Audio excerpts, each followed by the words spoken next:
Hello everyone, I'm the Real Solid Snake and welcome to another episode of the Irish Critics. Again, yes, it's been a while, but, you know, shit happens. So, Spectre is coming out now in a few days' time, and this week I'm going to be doing a few top 10s. Today's top 10 is, of course, best Bond films. So what can I say about James Bond? Like, yeah, the movies are just incredible. Well, most of them. Everyone will have their own different opinion, like in James Bond, but this is mine. This is my own personal top 10, so if it doesn't agree with yours, don't be a bitch and freak out. Just let everyone have their opinion, and this is mine. So, without further ado, here is my personal top 10 James Bond movies.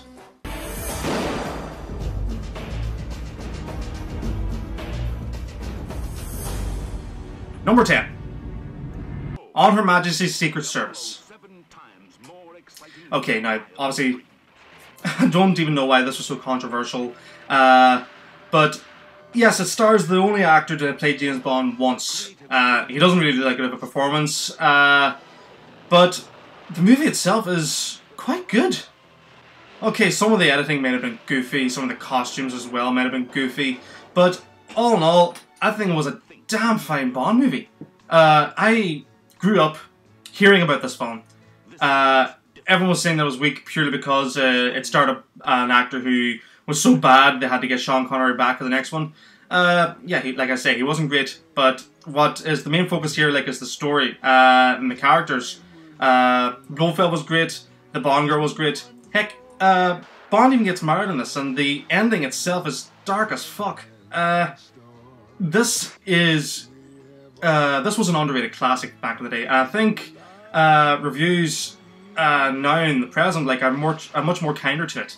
So if you haven't seen this movie, please check it out. It is truly underrated and deserves to be watched. So, On Her Majesty's Secret Service at number 10.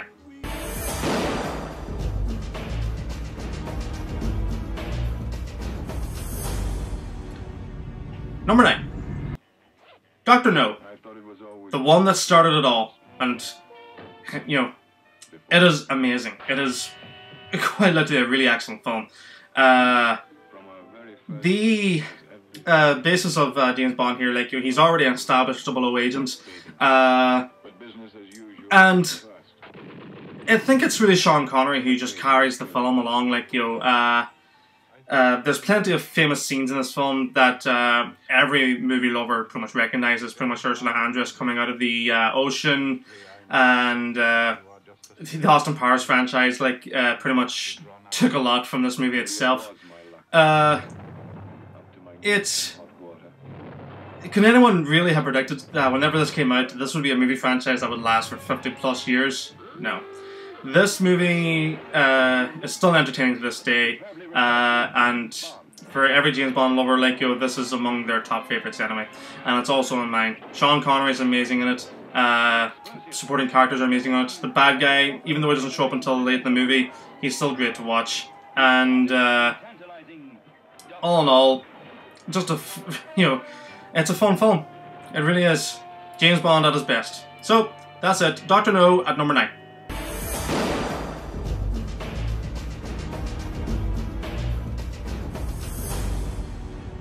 Number 8. Live and Let Die. Roger Moore's debut. Now, I have to be honest, Roger Moore, he's not really the strongest Bond in my opinion, but he has starred in some really good movies, like, with Bond, and his debut is one of them. I think it's more a bizarre comedic nature, like, that really struck people off first, like, the opening, like, where there's a funeral taking place, which then they just kind of break out into dance. Yeah, it's goofy, like, a wee bit in my opinion, but you get used to that, like, with the Roger Moore era. Bad guys in it, Baron Samedi, I thought was really good, cool. Locations were great. Live and Let Die, like, it was one of those films that was actually, you know, it feels fresh because, like, after all that time, like, you know, Sean Connery had just completed his 6th Bond film, like, and we had just come off George Lazenby, so it was fresh to have a new permanent fixture on Bond whenever this debuted. So, Live and Let Die at number 8.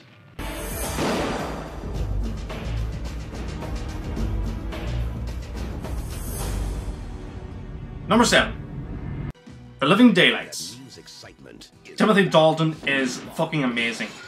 He was literally the first Bond to capture a very dark persona of the secret agents. Some of his methods, would be questionable, but he more or less portrays Bond as a massive anti-hero in this, but one who will literally go to any lengths to get the job done. To me, he was kind of the Daniel Craig of that time period. Basically, someone who's just kicks ass and is ruthless and deadly in his skills.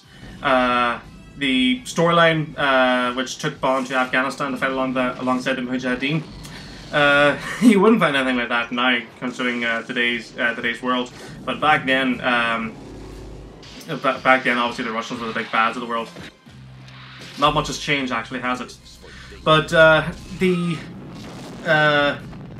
the characters in it, like, as well, like, were great. We got a new Moneypenny for the first time, and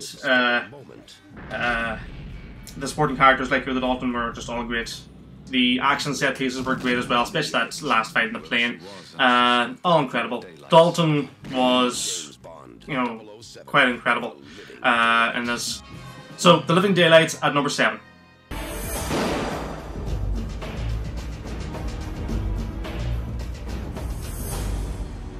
Number 6.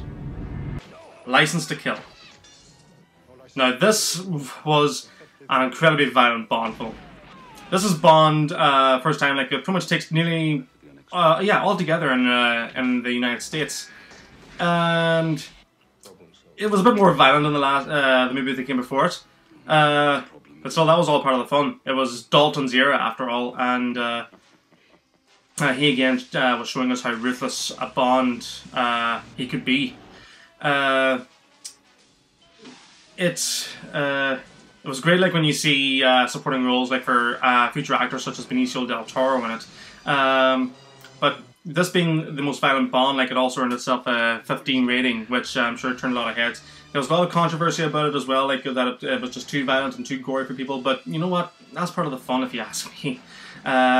Because at the end of the day, like, Roger Moore's Bond, like, just got to ridiculous lengths, levels, whenever it ended.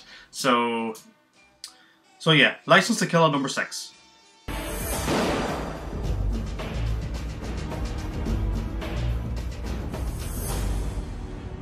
Number 5. The Spy Who Loved Me. Roger Moore's best Bond. Hands down, incredible. It was a Bond that, in my view, really captured the essence of Bond in the Roger Moore era. And it was also the one that had Jaws at his scariest. I mean, let's face it, Jaws was terrifying in The Spy Who Loved Me. He was a literal threat, he was strong, he was powerful, he was deadly. Not that fucking awfulness that they did for him in Moonraker, where they just made him an absolute joke. Everyone loves The Spy Who Loved Me. Roger Moore himself even claims it to be his favourite one. So, all I can say about The Spy Who Loved Me is that, yeah, it's incredible, great bad guy, and that's all I can say about it, really. Spy Who Loved Me at number 5.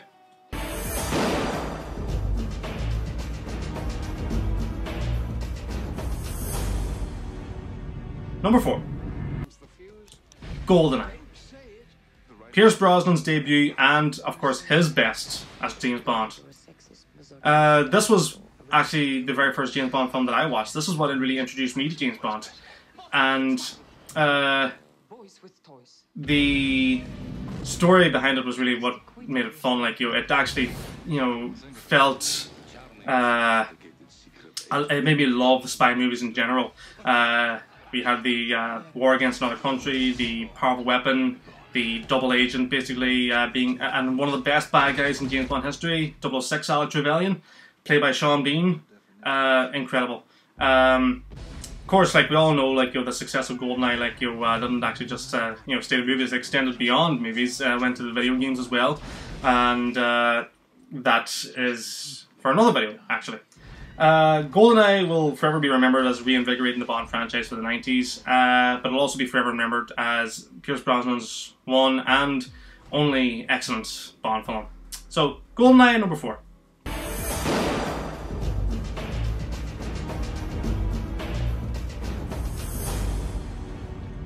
Number 3.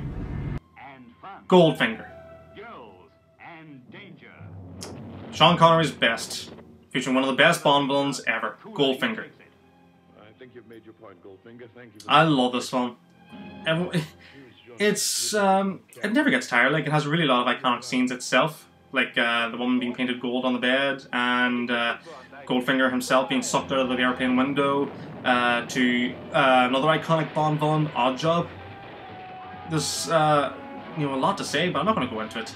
Goldfinger is, to this date, still Sean Connery's best Bond, and I haven't seen anything that has really topped. I've seen all Bond films. Nothing even comes close. Not even Dr. No, in my opinion. So, Goldfinger, number 3.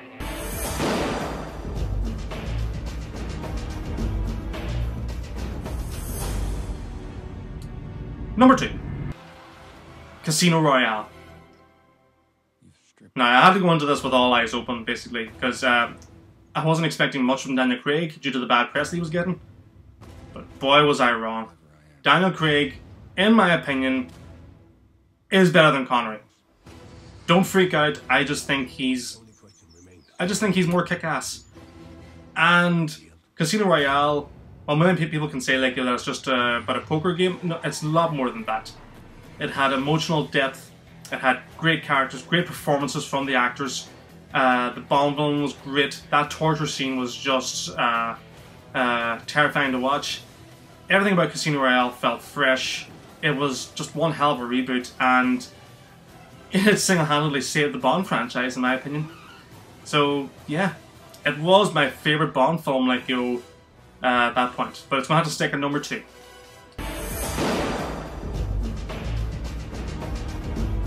And the number 1 James Bond film, for me, is Skyfall.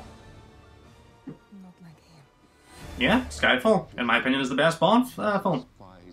It was the one that had the best action, the one that had the best story, the one that had the best acting, the one that had the just best everything, really. It was just absolutely incredible. I went to see it in the cinema, and the time just flew in. It did not drag at all. I did not want it to end. Kind of similar to what it was with Casino Royale. The bad guy, Rodrigo Silva, is just insane. He was the best Bond villain in ages. It was further reinvigorating my point that Daniel Craig just is the greatest Bond out there. His films are just incredible. So the emotional level of Skyfall was just out of this world. Sam Mendes did a terrific job. The direction of Skyfall is outstanding.